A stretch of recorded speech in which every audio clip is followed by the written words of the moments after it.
BravoTV.com. This is our live after show on BravoTV.com with Star, Vanessa, and Larry from Invite Only Couple. So Larry, I mean, you're friends. So none of them had ever met each other? None of them have ever met each other, which is ironic. I know we all like do our thing where we only keep our friends departmentalized. I know I'm not the only one that does Maybe that. there's a reason that you kept your friends compartmentalized. Cut to Invite Only Cabo. Yeah, exactly, exactly. Well, it had to be very fun. It was a lot of fun. It was a lot of tequila. It was 4 weeks in Cabo, and you know. What is your day job again? I'm a hairstylist. Oh. I actually worked with Vanessa's daughter, Lion Babe, for a Flaunt magazine photo shoot that we had recently. Wow. My singing daughter. Oh, very good. She's a diva, like all right. Let's go to the phones. Caller, what's your name and from where are you calling? Hi, Andy. This is Trisha from Seattle. Hey, Trish, what's your question? My question is for Vanessa. Okay. Were the rumors true that none of the Desperate Housewives ladies got along with Terry Hatcher? Well, I think that was more season 1 and 2. I wasn't there till season 7 and 8. So by the time I was there, it was all peace in the Middle East. It was all peace and groovy and love and happiness. Good. Back to the phones. Caller, what's your name and from where are you calling? Hi, this is Marissa from New York. Hey, Marissa, what's your question?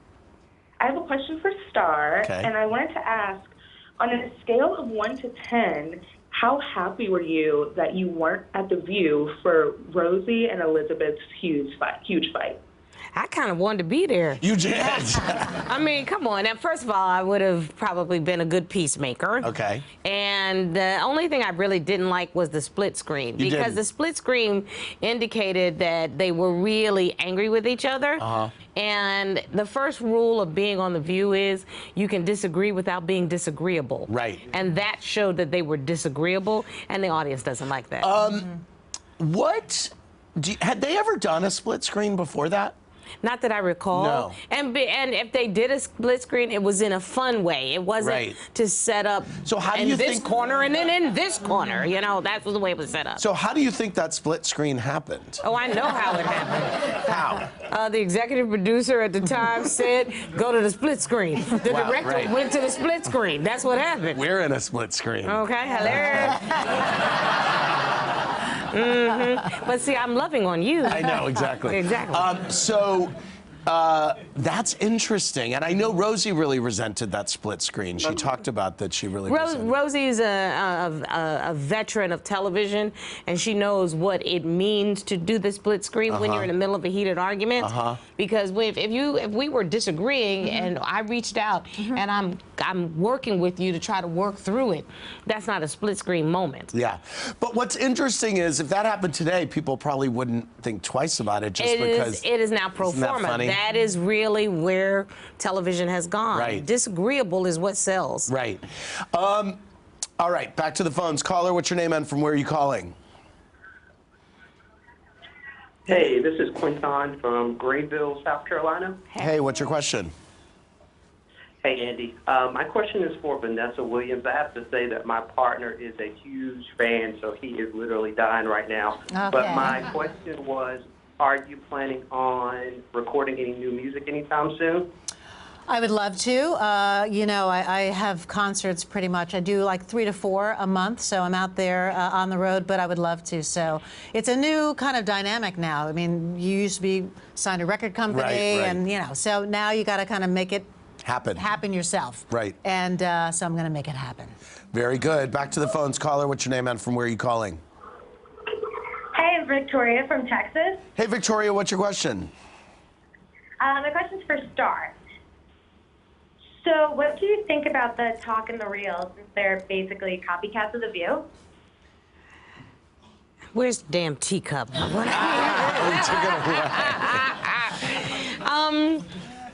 They have some interesting things to come. But you know what? I help run a publicly traded company right now. My shareholders would not like to hear you that I'm sitting around watching television. Well, but imitation is the sincerest form of flattery. Absolutely. So, I mean, but everybody does need to recognize, hate if you want to, but none of this would exist without Barbara. Yeah. Barbara created the genre. She came up with the concept.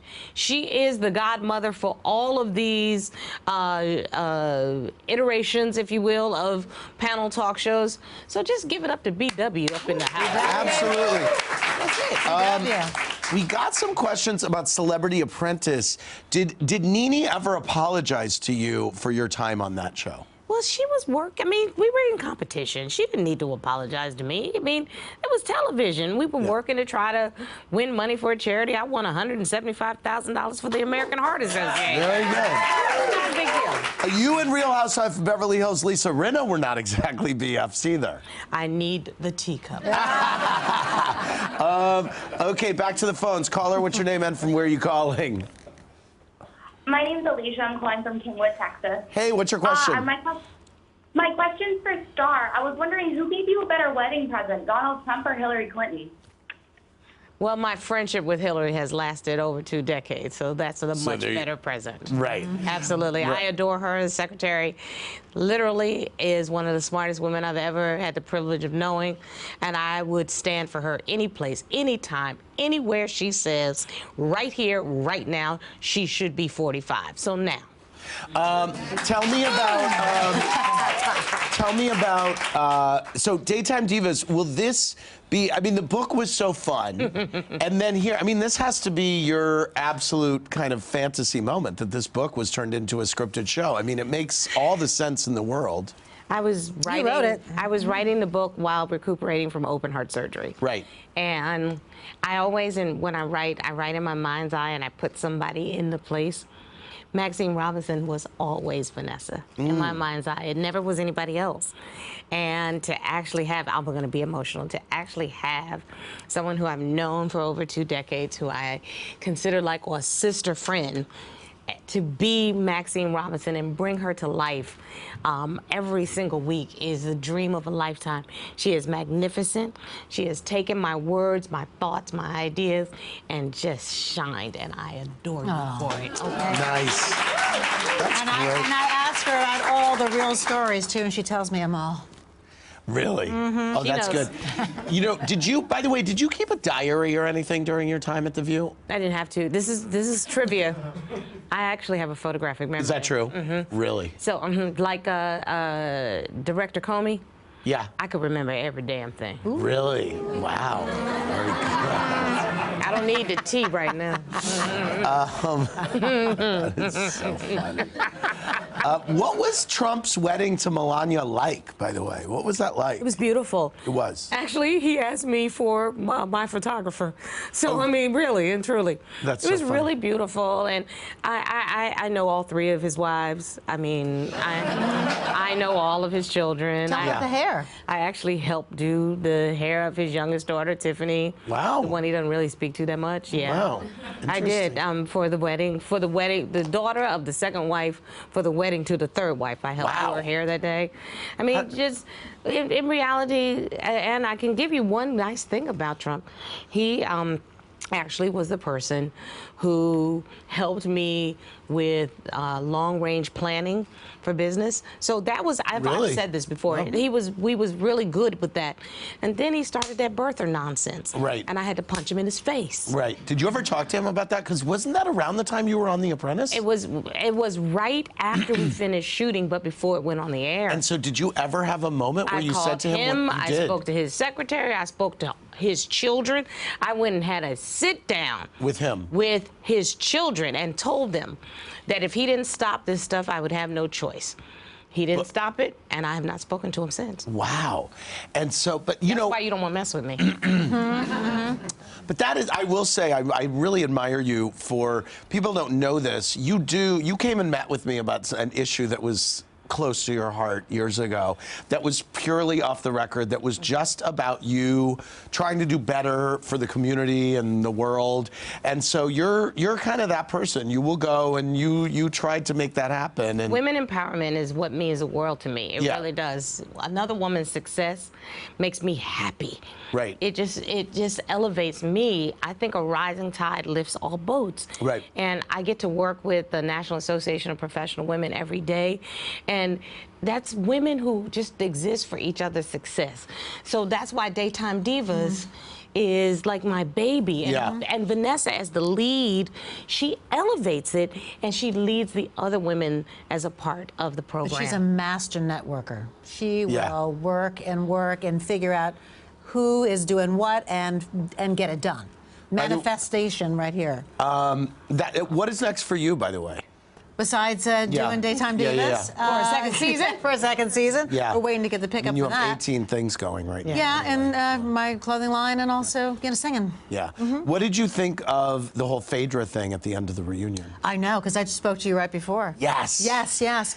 I had no idea. Right. I mean, I felt so sorry for Portia because she really was set out there to dry. And I felt sorry for Phaedra. Did you? did? Yeah. Okay, so you know what we're talking about. Of course. Oh, really? Excuse me, I'm coming on to watch what happens live. You think I'm not going to do research? Okay. I am a lawyer. Yeah, I know you are. So tell me why you felt bad for Phaedra. Because I know how producers give you information, and if you've been given information in the past that you relied upon, I would not think that it was out of the realm that if she was given information, she might have relied upon it. So I'm not sure what actually happened, but I could see that occurred. And I don't want to see anybody have their career hurt for it. It was messy. It was definitely I don't like that. Yeah. That was. Do you know Phaedra at all? Yes. You do? I do.